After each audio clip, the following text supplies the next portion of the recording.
All right. So here's what I love about our Franchise Accelerator podcast is that we're not afraid to ask the hard questions.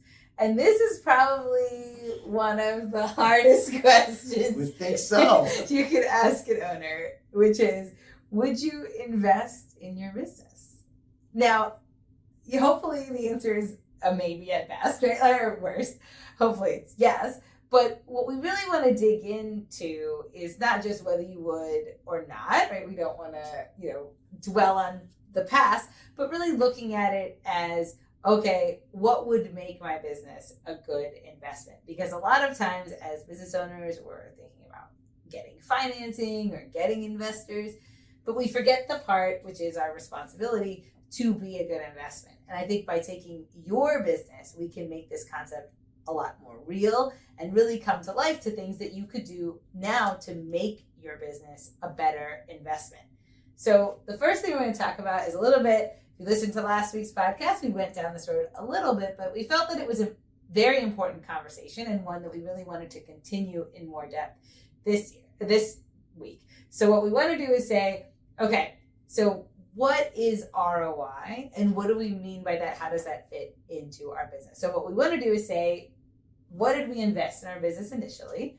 So whether it's 100,000, 200,000, whatever that is, and do we generate a return on that? And I think the concept of a return on our investment is probably the one that's most foreign because people think, oh, well, you take a salary from working in your business or you take a distribution from working in your business. But that's different than getting a return on the money that you invested, right? Well, yeah, because you could get that salary or that anywhere, right? Your time and your knowledge is going to get you that. But you had to put up money that you could have put anywhere else. Right. And you chose your business to put it into. So that money also needs to be turning into higher dollars for you. Right. To make it all make sense of why you took this risk, why you do what you do. Yes. It has the love maybe for you do or the hope that it's. Yes, because the biggest thing we want to this week change the mindset on is the idea that our business is just like a black hole where money goes, right? That's not what we want, right? We need to put money in sometimes, or we did at the beginning. Right. But like you said, that money could have gone anywhere, right? Outside of our love for what we do or our vision for the future, we really could have taken those same dollars, put them in a stock, put them in a CD, right? And that's where that idea of a return comes, because if they were in a stock or a CD, they're earning 5%, 10%. Depending on how risky you want it to be, right? You go from all the way to money market, all the way to Bitcoin. Or maybe just go with Apple and probably be okay.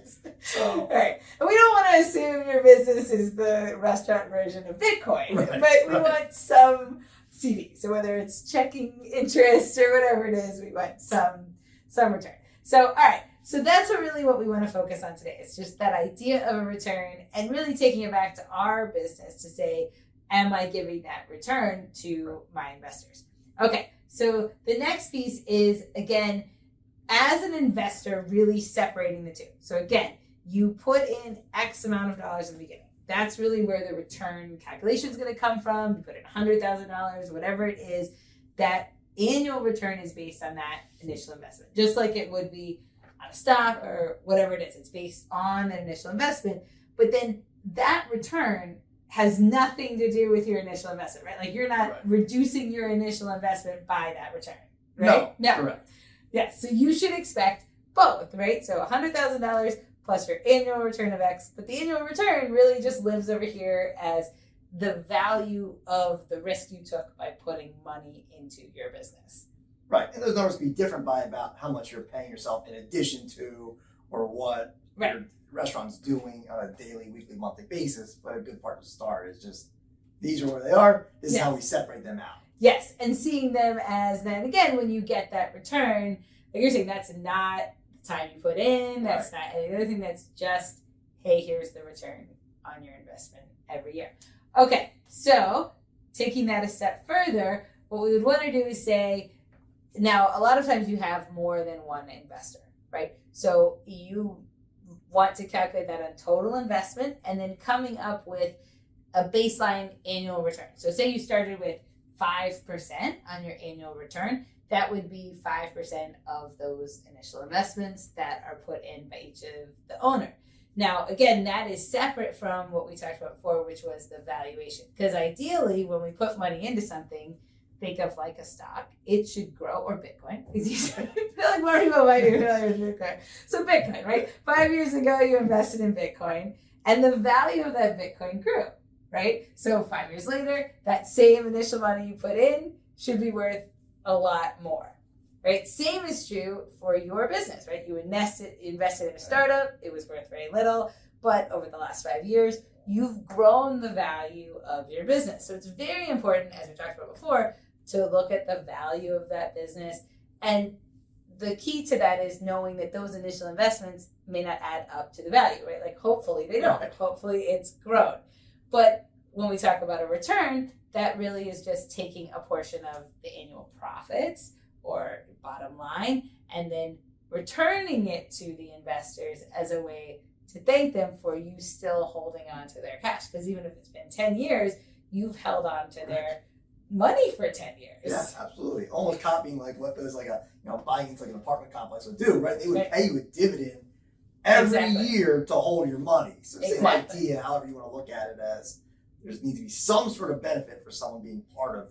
Yes, and I think this is where so many times we see conflicts arise, right? You see a conflict between someone who gave money, even someone's family members, aunts, uncles, friends who put money in, and the owner. And the owner says, oh, well, I want to hold on to the cash because I'm building another location or I'm redoing the patio or all these big things. And the investor is saying, well, why are you still holding my money, right?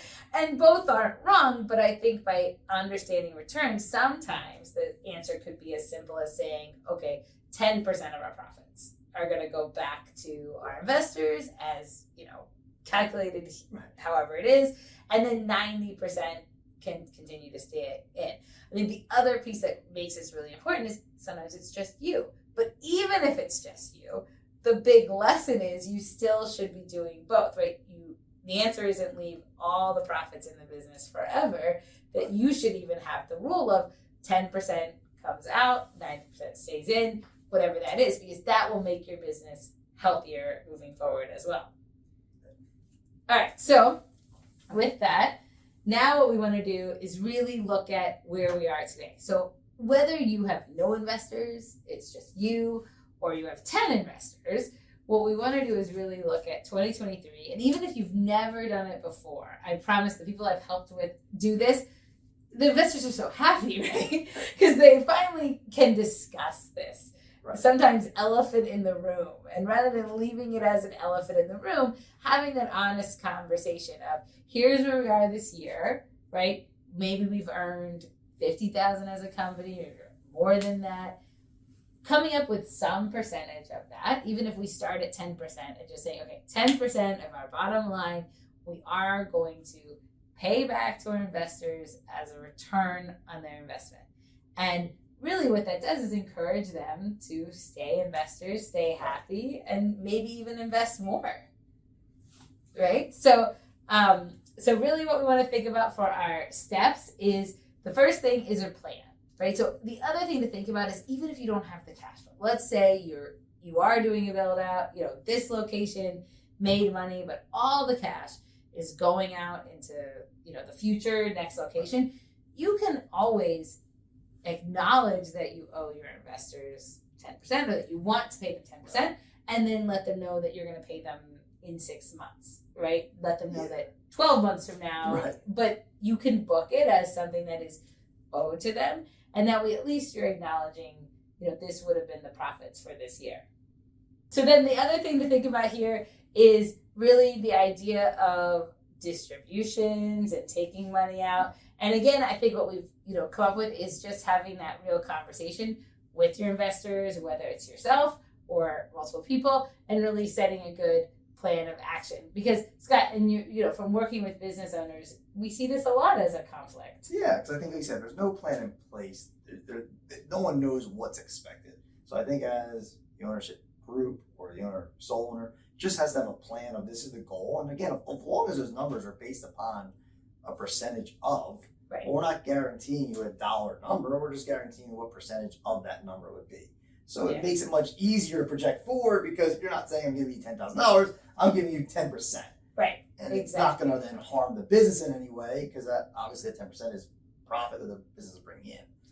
Well, exactly. And I think the key here is, if you're listening to this podcast, chances are you're thinking about growth, you're thinking about scaling, you want to go bigger in the future. But getting this part right is so important because if you can make them feel appreciated and thankful here, you never know if they're going to help you in the next project or the next project. Yeah, absolutely. I think the same thing if you look at from the large world is why a company maybe not in growth mode is going to pay a dividend to their stockholders. The same thing. So maybe you're not trying to open 10 restaurants. Well, what's the advantage of your current investors in your one restaurant to leave their money in there? And that would be some sort of payment. Where again, if you were going to open 10 or 20, that to them might be their investment is, well, I'm going to keep going with this operator. They're going to get bigger and bigger. I'm going to make more and more money. So depending on which way you go. And I think that's the other part here where having the real conversation, we recommend having it, right after the end of the year. Don't wait until tax return comes out. K1 where they have to pick up your income, right? Have the conversation well in advance. Prepare a report. Again, showing the value of your relationship, the appreciation of what they've provided to your company, but then also having a real game plan to say, here's our plan for this year. Again, you don't have to pay it right now, but just acknowledging it. It could be that you have extra cash this year and you maybe want to go back and pay off of 22 first, right? You don't have to do it year for year. But again, the last thing, and we see this all the time, is where you wait till tax return, all of a sudden there's income. I didn't even get $10,000. Now I have to pay tax on $10,000. Or like I see then as a habit medium, everyone just takes the money out to cover the taxes and forgets that that's also not the full return, right? They picked up a certain amount of income on a K1. So having that conversation of, are you going to make them whole? Are you not going to make them whole? But not being afraid of the discussions, because I've really never seen where it goes bad except when those conversations are avoided. Right. Yeah. So, all right. So then our final piece is just, again, to walk through how different companies do it. Like you said, there's companies that pay dividends. Even if you're, privately held, but you are a C Corp, you can pay dividends. So kind of understanding your entity structure, how that plays in is very important. That's, why part of our whole podcast is to provide resources for you, because some of these are just things you need to learn how your business is set up and the options that are available. Other things that, like I said, stocks that pay a % per share, right? That's another way to do it. Right. Again, if you've actually, some S Corps have shares that were given each investors, maybe you don't have to be trading on the stock exchange to do some of these ways that these companies are, again, incentivizing investors to stay investors.